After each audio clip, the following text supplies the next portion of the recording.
Hello YouTube and fellow DC Comic fans. I'm Kelly One Shot, and today we're going to talk about Heroes in Crisis number 8 from DC Comics, written by Tom King, with artwork by Mitch Gerads and Travis Moore. Okay, so we actually start this off, and at the very beginning of the story, with Sanctuary covered in blood behind him, we actually see the confession tape of the fastest man alive, the Flash, Wally West. He is, in fact, the Sanctuary killer. Wow. This story has all led up to this, essentially. All the questions are answered here in this chapter. He tells us that he was there at Sanctuary. He'd been there for 3 weeks, maybe a little over a week. He was there to recover.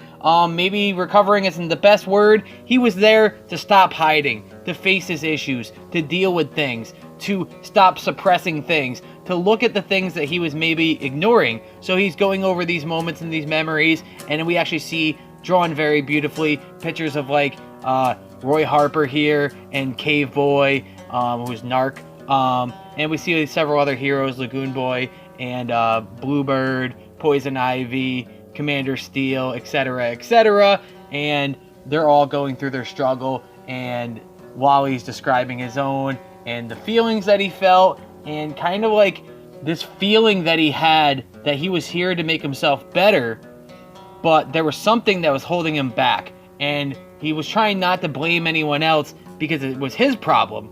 He just felt so alone, and Sanctuary kept telling him that he wasn't alone, and that whatever he was going through, a lot of other heroes were also going through. So it's not a big deal. It's just kind of like your turn to deal with it now, and that you're all heroes and you're all struggling here together. But he didn't really see the other heroes there. They don't really interact with each other because of the way that Sanctuary works. It's kind of so private and in a way where the heroes can feel safe. So apparently they don't really interact, and they're kind of in their own little like healing process. And then when they're around the other heroes, they do wear the robes and the mask so they can have this like security, this anonymity, this, you know what I mean, sense of like other people not knowing that they're here, also vulnerable, trying to heal. But like, so Wally felt alone during all of this, and he kind of felt like he was really sick, he was crazy, he was alone, and that everybody else there, their problems weren't real, and that they weren't really sick or messed up, that they could get better, but he felt like he couldn't get better, like he was really sick. And he kind of like started blaming things as he was thinking about his feelings. He was blaming like Linda, but he's like, it's not really her fault, but he's just saying like, she didn't remember him, she didn't remember their relationship, their wedding, she didn't remember the two of them having kids or any of that stuff. So the people that he had to share those things with, Linda, wasn't there for him, so he couldn't talk to her about what he's feeling. And while he's been going through this throughout all of DC Rebirth, it's kind of subtly in the background. We've seen it in the Titans run, we've seen it even in the first issue of Rebirth number 1, and we've seen it throughout the Flash if you paid close attention. Wally's been hurting.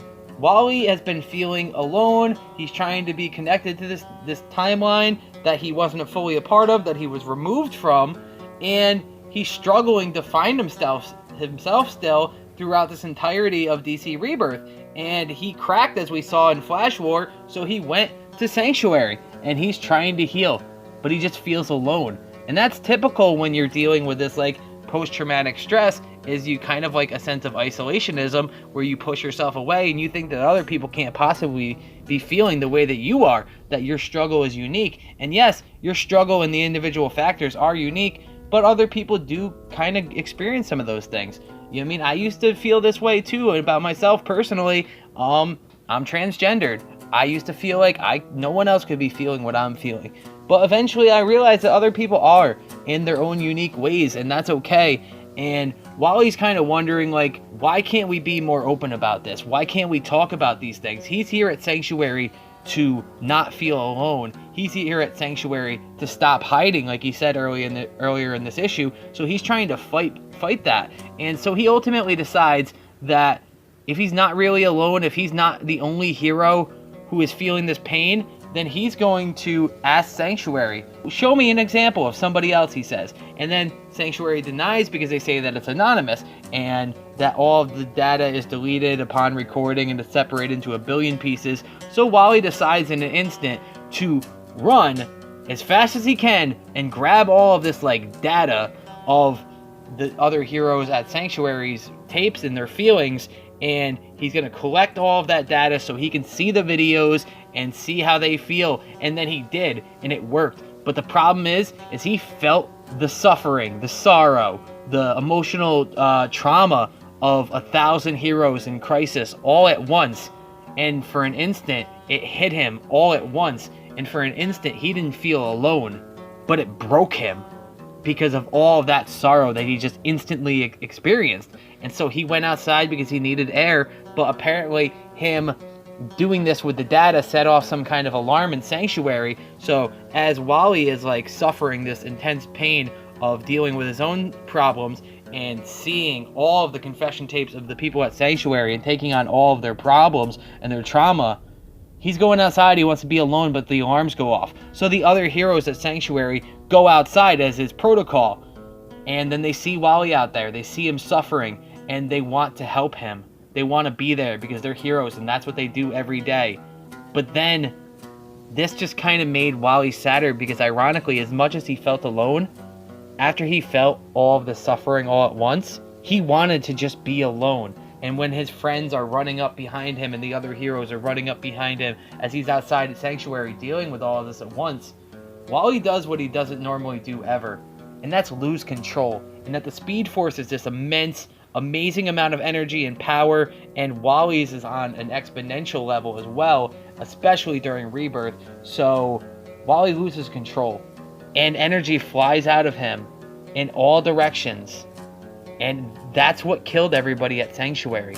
They were all instantly zapped and killed fast all at once. You're talking Poison Ivy, you're talking Cave Boy, Narc there, you're talking Roy Harper, you mean Lagoon Boy, Hotspot, a dozen others. What, Bluebird, I think? No, not Bluebird. Blue Jay? Not the one who's Harper Row.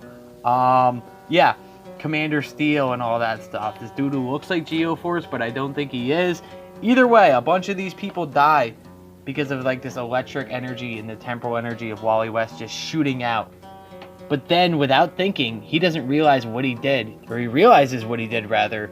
And in an instant, without thinking, Wally decides to run inside a Sanctuary and reprogram the computers to take control of it, to erase the footage, essentially, of him killing all these people. But it's there that he actually ran into Booster Gold and Harley Quinn, who didn't leave Sanctuary, and it's there when he thought that he was going to reprogram the VR programs inside of Sanctuary. So Harley would see Booster killing everybody, and Booster would see Harley killing everybody, so they would both think that it was each other, instead of thinking that it's Wally. He even programmed dead bodies of himself inside a Sanctuary, so they would think that he was dead as well.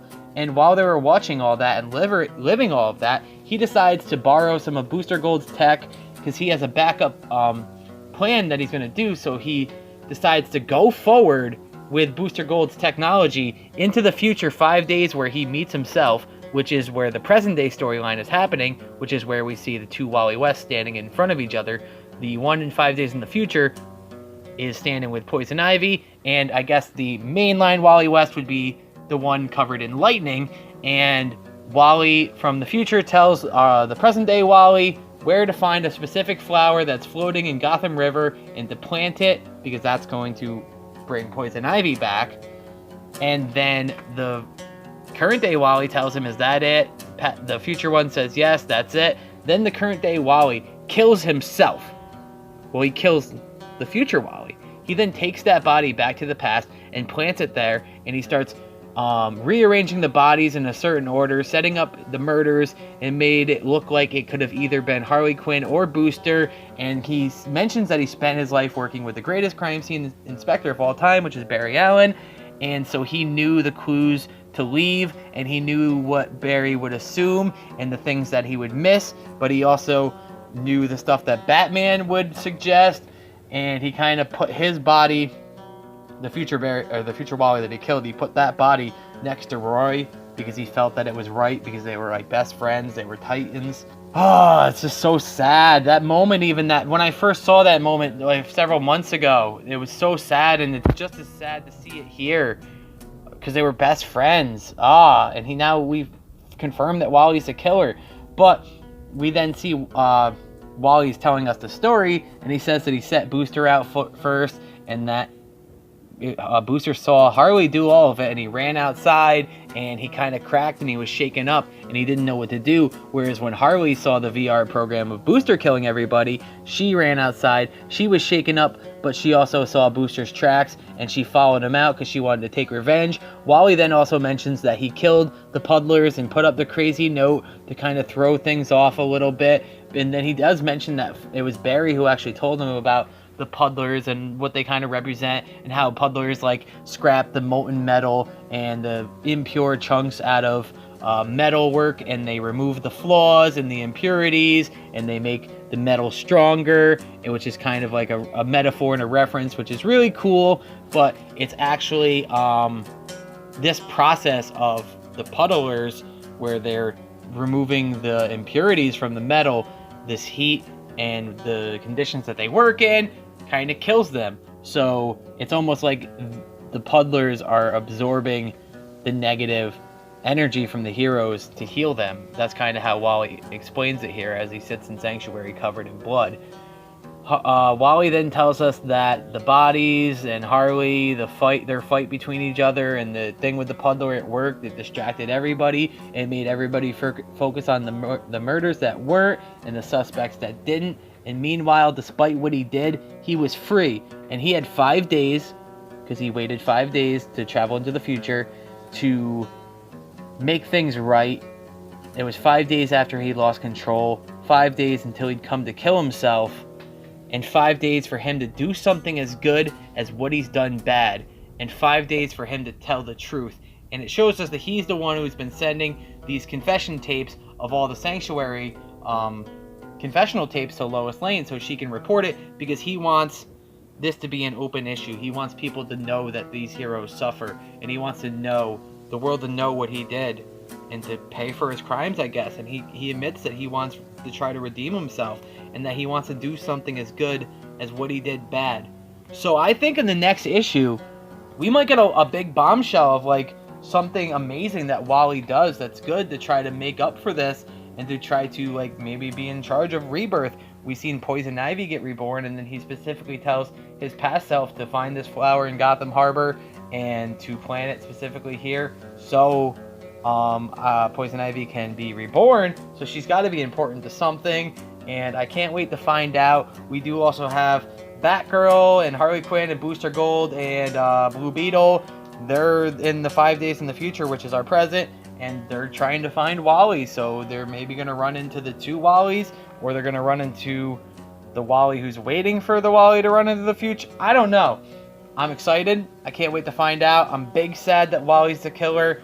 We kind of knew this at mostly like week 1 or so. I even recorded a video where we were talking about Wally being the killer, and there was big rumors from the Giddy Up that Wally might go into a Suicide Squad book after this, and we'll see if that happens, and if that old rumor from like a year ago has been confirmed or not from well back when. But great issue, very emotional. The artwork was amazing, the story was great. It focused on an issue that's not often talked about, which I think was very important, and it struck me in an emotional place, and I really kind of felt it, and I felt sad for Wally, and I just feel bad about the whole situation, which just kind of makes it real, because it shows the emotional investment in the issue, so that's cool. I liked it a lot. I did a written review on comicbookcorpse.com, which you can check that out. There's other reviews on there as well from all the other weekly titles from the other writers and contributors to the website, so definitely check that out. Yeah, that's pretty much the book in a nutshell. Big sad. Wally's my dude, but it kind of makes sense if you've been following Rebirth, because he's had a sad journey. I'm Kelly One Shot. Take care, have a great day, and goodbye!